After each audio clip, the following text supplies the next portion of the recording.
안녕하세요. 방구석 성경 만담 시간입니다. 열왕기 상하 28번째 시간이고요. 열왕기 상하를 통해서 말씀이 삶의 기준이 되어야 함을 우리가 계속해서 좀 살펴보고 있습니다.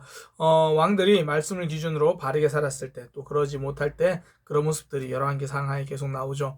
오늘은 남유다 왕 중에서 요시야 왕에 대해서 좀 함께 살펴보려고 합니다. 요시야 왕은요, 열왕기 하 22장부터 23장 30절까지 그 내용이 등장합니다. 요시야는 아주 어릴 때 왕이 됩니다. 8살에 왕이 되고요. 16살부터 하나님을 찾기 시작합니다. 그리고 그리고 한 12년 정도 더 지나서 그러니까 총 왕이 된 지 12년 정도 지난 20세부터 본격적으로 종교개혁을 시작합니다.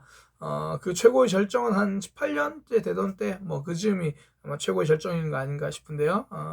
그 내용들을 좀 살펴보려고 합니다. 먼저는 앞서 말씀드린 것처럼 요시야가 8살에 왕이 됐어요. 어릴 때 왕이 됐죠.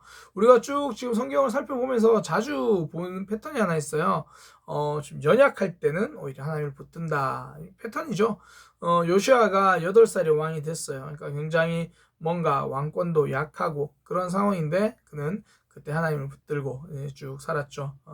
이제 그런 그가 이제 왕이 된 지 8년, 16세부터 이제 하나님 옆에 더 나아가고 종교개혁을 시작하는 거죠.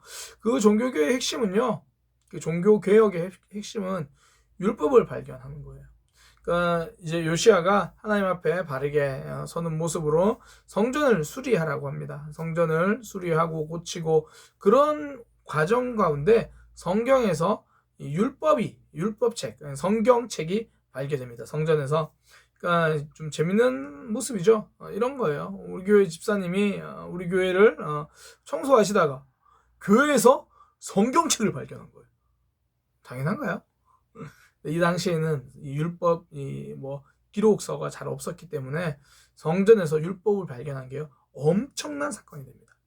이거 뭔가 발견했어요 라고 이제 왕이 가지고 온 거죠. 그래서 그걸 이제 읽고 해석하면서 왕이 자신의, 우리가 왜 이렇게 고생하는지, 우리나라가 왜 이렇게 고생하는지 그걸 깨닫고, 자신의 모습, 또 나라의 모습을 돌아보고 회개하기 시작합니다. 그러니까 율법에 보면 이제 하나님께서 우상을 만들지 마라, 섬기지 마라, 그렇게 이야기를 하는데, 지금 요시야가 주변을 돌아보니까 전부 우상투성이거든요. 다른 신을 섬기고 또 하나님의 성전에다가도 또 아세라, 또 바알 섬기는 것들이 있고, 요시야는 지금까지 그냥 그런 모습을 봐왔기 때문에 아마 그런 부분들에 대해서 크게 경각심을 못 느꼈던 것 같아요. 그런데 말씀을 통해서 이게 잘못됐다 알게 된 거죠. 이게 말씀의 힘입니다. 그러니까 우리는 사실 내가 익숙한 대로, 내가 편한 대로 살아가거든요. 그때 말씀을 보면 달라지는 거죠. 야, 지금 내가 하고 있는 행동들이 잘못된 행동일 수 있구나. 그걸 깨닫는 거죠. 제 기억으로 제가 대학교 때 아마 군에 갔다 오긴 전 대학인지 갔다 온 후 대학인지 성경을 한번 쭉 일독을 하게 된 적이 있습니다. 그때 제가 깨달은 것 중에 하나가, 제가 흔히 열심히 신앙생활을 하고 있다는 생각했던 행동들이 성경에서 말하는 행동과 조금씩 다를 수도 있구나. 제가 그걸 깨달았어요. 그러니까 내가 잘못된 열심을 가지고 있었구나. 나만의 방법으로 열심히 했구나. 그걸 깨달은 거죠. 그러니까 말씀의 기준과 나의 삶이 다르다는 걸 제가 이제 깨달았던 거죠. 마찬가지입니다. 우리의 삶에서요, 말씀이 선포되어지고 말씀이 기준이 딱 서면 내 모습이 보이는 거예요. 내 모습이 지금 하나님 앞에 얼마나 바르지 않은 모습인가 그걸 보게 되는 거죠. 어떻게 바른 길로 가야 하는가, 그것을 발견하게 되는 겁니다. 요시야는 성전에서 율법책을 발견하고 그 율법책에 따라서 이제 그 나라 자체를 개혁하기 시작하는 거죠. 일단 성전에 있는 우상을 제거합니다. 바알과 아세라, 또 1월 하늘에 1월 성신을 섬기던 그런 것들이 성전 안에 있었거든요. 그거부터 버리기 시작하죠. 그걸 버리고요. 또 그 외에도 바알과 아세라를 섬기는 많은 산당들을, 그러니까 곳곳에서 이렇게 바알과 아세라를 섬기고 있었거든요. 그걸 다 이제 제거하기 시작합니다. 예루살렘 안에서부터 먼저 시작하는 거예요. 남유다의 수도는 예루살렘이거든요. 우리나라로 따지면 이제 서울부터 시작해서 이렇게 종교 개혁이 시작되는 거죠. 남유다 그 예루살렘부터 시작해서 유다로 그리고 전체 이스라엘로 이렇게 시작됩니다. 처음엔 예루살렘을 했고요. 그리고 나서 성경에 보면 이 게바에서 부엘세바까지 이런 표현이 있어요. 게바에서 부엘세바까지 우리나라로 좀 설명하기 쉬운데 우리나라도 남과 북으로 갈려져 있잖아요. 그래서 우리 남쪽에 밑으로 하면 해남 아니면 제주도, 그리고 우리나라의 이제 가장 북쪽, 그러니까 이 남쪽에 북쪽, 예를 들면 임진각 이렇게 되겠죠. 이제 그런 의미예요. 게달에서 부엘세바까지 그렇게 생각하면 됩니다. 그러니까 이제 가장 남쪽에서 가장 북쪽까지 종교개혁을 했다. 물론 이게 남쪽의 기준입니다. 나중에 이제 북이스라엘이 멸망했기 때문에 북이스라엘 지역까지 또 종교개혁이 이어집니다. 그러니까 점점 이제 예루살렘에서 남유다 지역 그리고 북이스라엘 지역까지 종교개혁을 하는 거죠. 그러면서 이제 세워진 산당을 무너뜨리고 잘못된 우상을 무너뜨리죠. 근데 거기 보면 그런 표현이 있어요. 아하스가 왕입니다. 아하스는 히스기야의 아버지예요. 아하스가 세웠던 그 우상을 무너뜨렸다. 또 므낫세가 세웠던 우상을 무너뜨렸다. 므낫세는 또 히스기야의 아들이죠. 그러니까 아하스가 우상을 세웠다. 므낫세가 우상을 세웠다. 지금 요시야는 그 우상을 무너뜨리고 있죠. 왕들의 모습들이 좀 대조가 되잖아요. 아하스는 우상을 만들었던, 그리고 그 우상이 여전히 남아있었던, 므낫세도 마찬가지고. 우리의 삶에서 어떤 업적을 남기고 싶으세요? 하나님의 말씀대로 살았다. 사랑하며 살았다. 저는 우리에게 그런 업적들이 남았으면 좋겠어요. 이렇게 어떤 많은 업적을, 남들에게 보이진 업적을 쌓자, 그런 게 아니라 누군가 우리를 기억할 때 하나님 앞에 바른 모습으로, 사랑하는 모습으로 말씀 가지고 고민하며 갈등하며 전진하는 삶을 살았다. 좋잖아요. 아하스와 므낫세는 그러지 못했다는 거죠. 우상을 남긴 게 그들의 업적이에요. 반면 요시야는 종교개혁을 한 거죠. 앞서 말씀드린 것처럼 유다 지역에서 북이스라엘까지 쭉 확대됩니다. 참 슬픈 표현이 하나 있는데요. 그 베델이라고 하는 그 곳, 베델이라는 곳에서 이렇게 우상이 많이 섬겨졌거든요. 이게 굉장히 좀 슬픈 사건인 게, 베델이라는 이름 자체가 집이란 뜻이고, 하나님의 집이라는 뜻이에요. 아마 창세기 내용을 아시는 분들은 이 베델이란 지명의 유래를 아실 건데요. 야곱이 자기 집에서 이제 형을 속이고 아버지를 속이고 축복을 가로채잖아요. 그리고 도망가던 길에, 삼촌 집으로 도망가던 길에 야곱이 밤에 잠을 잡니다. 잠을 자는데 꿈에서 하나님을 만나죠. 그때 꿈에서 깨가지고, 야, 여기가 하나님의 집인데 내가 몰랐구나, 그러면서 그 장소를 베델이라고 부릅니다. 그때부터 이스라엘 백성들은 좀 신앙의 회복, 그러면 베델을 기억했거든요. 그러니까 베델은 하나님을 기억하는 장소, 신앙의 회복이 있는 그런 장소였습니다. 그런데 이스라엘 백성들의 세월이 지나면서 그 베델이 우상의 중심지가 되어버린 거죠. 이게 참 우리에게 시사하는 바가 굉장히 커요. 우리가 하나님의 말씀을 열심히 따르고 신앙생활을 한다고 하는 그 우리의 모습이 잘못된 나의 열심을 드러내는 모습으로 또 다른 우상이 될 수도 있다라는 거죠. 내가 이만큼 열심히 했는데, 내가 이만큼 잘 했는데 어느새 하나님은 사라지고 나 자신의 의만 드러나는 모습, 잘못된 우상 숭배가 되는 거죠.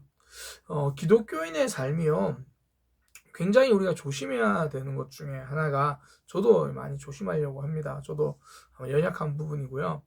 거룩하게 살아야 돼요. 거룩한 삶을 살아야 되는데, 이 거룩이 누군가를 정죄하는 도구가 돼서는 안 된다라는 거거든요. 그러니까 나는 거룩하게 살려고 하는 거 굉장히 좋습니다. 그런데 저들은 왜 저래? 저들은 왜 거룩하지 않지? 저들은 왜 잘못되었지? 이렇게 정죄하는 모습으로 드러나서는 안 된다는 거죠. 물론 더불어 함께 거룩한 삶을 나아가기 위해서 연대하고 함께 가는 거 필요하죠. 근데 그게 다른 사람의 거룩을 함께 도와주는 것으로 가야지, 너는 틀렸어, 잘못됐어 지적하고 정죄하는 쪽으로 가면 안 되는 거죠. 제가 이전에도 한번 말씀을 드렸는지 모르겠는데요, 저는 그런 생각이 들어요. 정의롭기는 오히려 쉬워요. 사랑하기가 어려운 거예요. 그러니까 나의 오름이 또 다른 우상이 될 수도 있다라는 거죠. 베델이 그랬던 것처럼. 베델이 하나님 앞에 굉장히 하나님을 기억하는 자리였는데 그 자리가 변질돼서 우상을 섬기는 그런 자리가 되어 버렸죠. 요시야는 이제 그런 부분들 다 종교개혁을 다시 하는 거예요. 그렇게 바알과 아세라 우상만 없앤 게 아니라 하나님의 절기도 지킵니다. 유월절을 지켰다 그런 얘기 나오거든요. 율법책을 보니까 유월절을 지키라 그러는 거예요. 그런데 이 자신 이스라엘 역사를 보니까 유월절을 제대로 지킨 적이 없거든요. 그래서 유월절을 지킵니다. 유월절이라는 게 이스라엘 백성들의 애굽에서 나온 것을 기념하는 거죠. 내가 하나님께 구원받은 것을 기념하는 거예요. 예배는 나를 구원해 주신 하나님을 기억하는 거고 그 하나님께 찬양과 영광을 돌리는 거죠. 오늘날 예배가 자꾸 말씀 듣는 것으로만 이렇게 좀 좁혀진다라는 생각이 들어요. 뭐 저도 그걸 참 많이 경계하려고 하는데 물론 뭐 우리 사랑의 교회도 그 설교 시간이 예배의 한 절반을 차지하긴 해요. 그러나 예배는 말씀만 듣는 시간은 아니거든요. 예배 시간 그 자체가 하나님 앞에 서 있는 거죠. 그 우리의 모든 모습을 가지고 하나님을 예배하는 거죠. 저는 뭐 소위 말해서 예배 때 꼭 뭐 좋은 복장, 뭐 깨끗한 뭐 옷을 잘 입고 와야 돼 이렇게 말하진 않아요. 그런데 때로는 우리의 자세, 우리의 복장, 우리가 앉아서 드리는 예배의 태도도 저는 굉장히 중요하다고 생각하거든요. 왜냐하면 대부분 마음은 태도로 드러납니다. 제가 어릴 때 사실 좀 예배는 지금보다는 훨씬 더 이렇게 경건하고 좀 약간 경직이라고 표현할 수도 있겠는데 좀 그랬던 기억이 나요. 뭐 예배실에서 뛰어다니지도 못하게 했었고 뭐 예배실에 뭘 음식을 먹는다 이런 생각도 잘 못했었죠. 뭐 지금도 그것이 옳다라는 게 아니라 우리의 삶에서 좀 예배의 자리, 예배의 모습 점검해 볼 수 있어야 된다는 거죠. 그러니까 말씀을 듣는 시간만 집중한다. 이것이 예배가 아니라 찬양하는 그 순간부터 마지막 축도 끝나고 그렇게 가는 모든 순간들 우리가 하나님 앞에 바르게 예배할 수 있는 예배가 회복되는. 그러니까 지금 요시야는 유월절을 회복시킨 거죠. 하나님 앞에 예배입니다. 그걸 회복시키는 거죠. 이 모든 것들을 이제 말씀을 발견했기 때문에 가능한 거죠. 말씀을 통해서 그들의 삶이 달라지기 시작합니다. 말씀을 발견해서 그 말씀대로 우상을 제거하고 말씀을 발견해서 그 말씀대로 유월절을 지키고 우리의 삶으로 가지고 오면 말씀을 발견해서 말씀을 듣고 읽고 묵상해서 나의 잘못된 모습을 돌이키고 하나님을 바르게 예배하는 그런 삶이 되는 거죠. 그래서 우리는 말씀을 가까이 해야 된다고 생각을 합니다. 뭐 오늘 이렇게 방구석 성경 만담 듣고 계신 분들 이미 충분히 말씀을 가까이 하시는 분들이죠. 그렇게 이렇게 말씀을 가까이 하고 단지 스토리만 듣는 것이 아니라 스토리도 듣고 내 삶도 돌아보고 하나님과 더 가까워지는 그런 믿음의 삶이 되시기를 소망합니다. 오늘은 요시야에 대해서 특히 요시야가 했던 업적들 중심으로 좀 살펴보았고요. 이후에 이제 또 계속 다음 시간부터 남유다 살펴보려고 하는데 이제 얼마 남지 않았어요. 곧 남유다가 멸망합니다. 성경에 보면 그런 표현이 있거든요. 요시야는 굉장히 잘했는데 하나님께서 이스라엘을 향하여 심판과 멸망을 결정한 걸 돌이키진 않으신다. 그런 얘기가 있어요. 그러니까 좀 슬프긴 합니다. 어쨌든 앞으로 남은 시간들 또 계속해서 좀 잘 살펴보려고 합니다. 오늘은 요시야에 대해서 함께 살펴보았고요. 말씀을 기준으로 살아가는 믿음의 삶이 되시기를 소망합니다. 감사합니다.